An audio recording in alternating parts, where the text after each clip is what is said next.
It gets worse. The fungus needs food to live, so it begins to devour its host from within, replacing the ant's flesh with its own. But it doesn't let its victim die, no. It keeps its puppet alive by preventing decomposition. How? Where do we get penicillin from? Fungus. Dr. Schoenheiser, you're in distress. Fungal infection of this kind is real, but not in humans. True, fungi cannot survive if its host's internal temperature is over 94 degrees. And currently there are no reasons for fungi to evolve to be able to withstand higher temperatures. But what if that were to change? What if, for instance, the world were to get slightly warmer? Well, now, there is reason to evolve. One gene mutates, and an Ascomycetia, Candida, ergot, Cordyceps, Aspergillus, any one of them could become capable of burrowing into our brains and taking control, not of millions of us, but billions of us. Billions of puppets with poisoned minds, permanently fixed on one unifying goal: to spread the infection to every last human alive by any means necessary. And there are no treatments for this, no preventatives, no cures. They don't exist. It's not even possible to make them. So if that happens, we lose. Bro, have you heard of cordyceps? Isn't that the zombie virus from The Last of Us? Yes, but it's a real thing that has many benefits to our health. Nah, I don't believe you.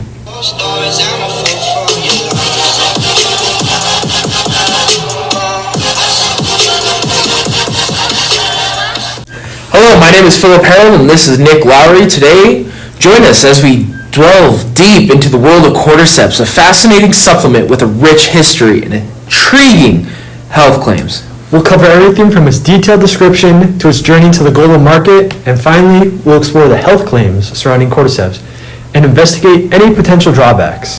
First, we'll dive into the life cycle of cordyceps. According to the decontamination experts at Moldbusters, the life cycle begins as a spore. And like most fungi, the cordyceps get dispersed by the wind and other means. This is when the story gets dark, though. When the spore lands on a suitable host, usually an insect or beetle, it begins to make a network of threads called hyphae. The hyphae then begin to penetrate the body of the host. After the cordyceps have infected the host body, it begins making a network, which rapidly consumes the insect's tissues and organs. Once the parasitic fungi consumes the body of the host, it begins to grow a stalk out the top of the body, making what we call the fruiting body. And that's the part of the fungus that's visible to the human eye. As this fruiting body continues to grow, spores are released, restarting the life cycle of the fungi. Cordyceps contain 34 chemical structures ranging from amino acids to complicated polysaccharides. All these chemicals are used to hijack the body of the infected individual. Now that we have a better idea of how these guys work in the wild, let's take a closer look into their intended uses. The two most common forms of this fungi are Cordyceps sinensis and Cordyceps militaris species, both which can be produced into supplements, powders, capsules, and extracts. Hey, that's right, Phil. Cordyceps contain a diverse composition of bioactive components, including polysaccharides, nucleosides, steroids, and peptides. These compounds have been studied for their antioxidant, anti-inflammatory, and immune-enhancing properties. Further findings have claimed they could potentially boost energy levels and increase athletic performance. Some consumers have even reported decreased symptoms of bronchitis, asthma, and many other lung-affecting diseases. I mean, all these claims are super great. However, even though cordyceps date back centuries in traditional Asian medicine, scientific-backed findings are still only emerging as of late. Absolutely, Phil. It's very important to approach these findings with a reasonable level of skepticism. While early research and data can be promising, we can't absolutely know for sure until more rigorous testing can be conducted. That being said, let's examine the manufacturing side of cordyceps, where the fungi are produced nationwide by thousands of different companies. If you're choosing products with cordyceps, it's essential to choose brands that manufacture using standard and deliver a potent and pure product. Yeah, and so the economic market for cordyceps can be categorized in a few simple classifications. They are sold and distributed based on dry versus wet products, mode of cultivation, and application or use.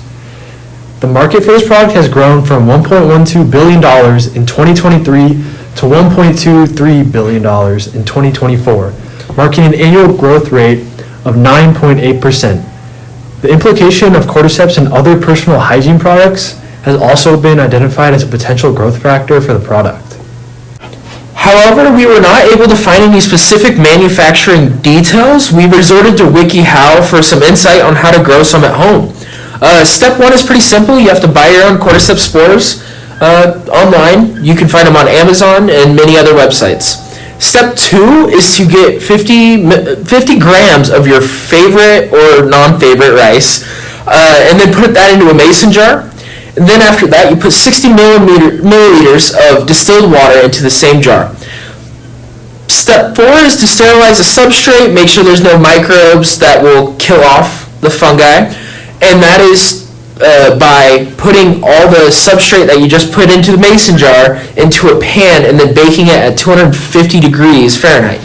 Then you take that out of the oven, you let it cool off for about 10 minutes, then you put it back into the mason jar, pour 20 milliliters of the spore liquid that you bought from the beginning, then you shake it for 3 to 5 minutes.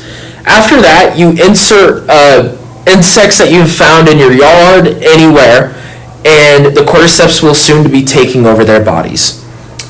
However, folks, like all other nutritional supplements, it's always a good idea to do a little research into where and how your products are being made before tossing your hard-earned cash towards a bottle of pills. Now, we're not saying to go home and try this yourself, but no one's stopping you from doing it, and it's completely legal. And earlier we mentioned the use of cordyceps in traditional Asian medicine.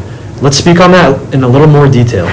Yeah, so as I spoke on it earlier, cordyceps have been used in centuries in traditional Chinese medicine. It's primarily served as a remedy for fatigue, kidney disease, and respiratory sickness. But its introduction to the world market didn't begin until the late 20th century, where it began to receive more attention. And this was big part because people gained more interest in natural remedies and a more holistic approach to medicine. This started in the late 1960s. What's even more fascinating is that in the United States, cordyceps actually gained widespread attention after a massive success of the video game The Last of Us by Naughty Dog.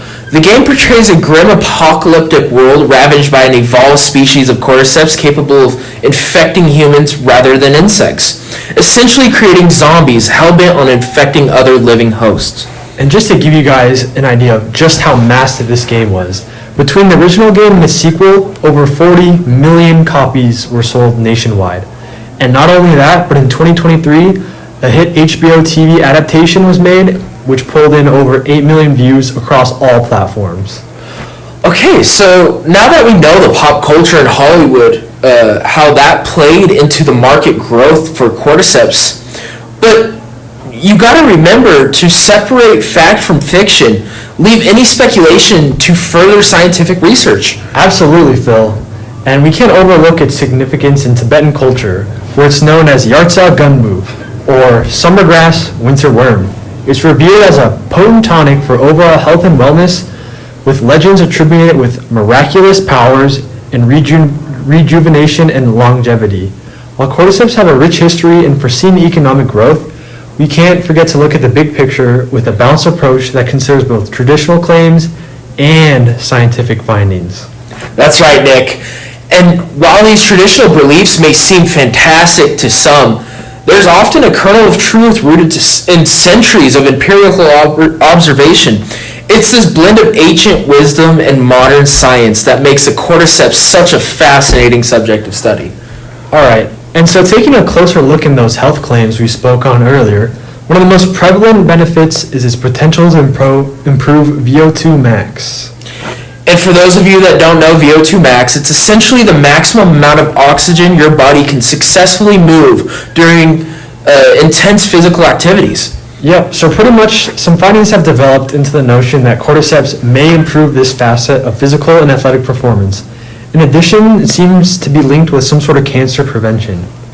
Although, of course, more research in human subjects is needed before a definitive claim can be made. The fungi has been studied to have anti-tumor properties due to their self-preserving nature. And so what about those immune system benefits we talked about? Well, cordyceps are made up of many bioactive components, which are known to modulate immune response in humans, allowing people to be more effective in fighting off infections or disease. Hey, that sounds pretty dang good to me.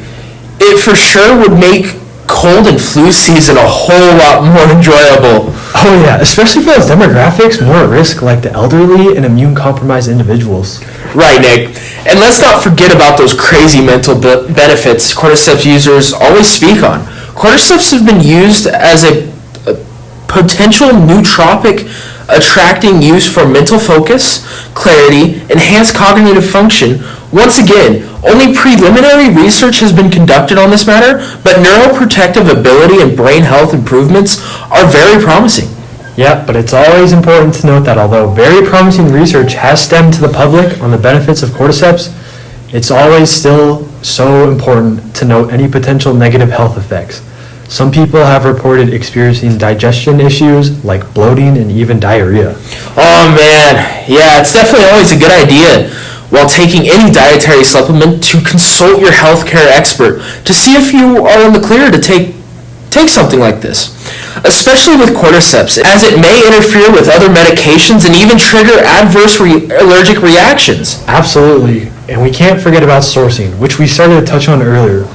Now we know that not all supplements are created equally, and that's certainly the case with cordyceps too. If you're considering trying them, it's crucial that you choose a reputable brand that will ensure the quality, purity, and safety of their product. Yeah, I couldn't agree more. It should be your job to do your due diligence in researching a product or brand before consumption, especially when it comes to cordyceps, as quality can vary immensely, with this still being a new and emerging supplement. And there you have it, folks. Our deep dive into the world of cordyceps has been quite the journey. From its humble beginning in the forest floor to its emergence as a global phenomenon. That's right, Phil. We've explored its fascinating life cycle, its cultural significance across different societies, its potential health benefits backed by both tradition and science. Well, let's not forget the importance of approaching cordyceps with informed discernment. While an anecdote and research are promising, it's essential to remain skeptical and consult a healthcare professional before incorporating it into your diet. Without a doubt, Phil, whether it's boosting athletic performance, supporting immune function, or even enhancing mental clarity, cordyceps offer a heavy potential for health, but only with careful consideration and responsible usage. So until next time, keep exploring, keep learning, and above all, stay curious about the wonders of the natural world. This is Philip Harold And Nick Lowry, signing off. Thanks for tuning in.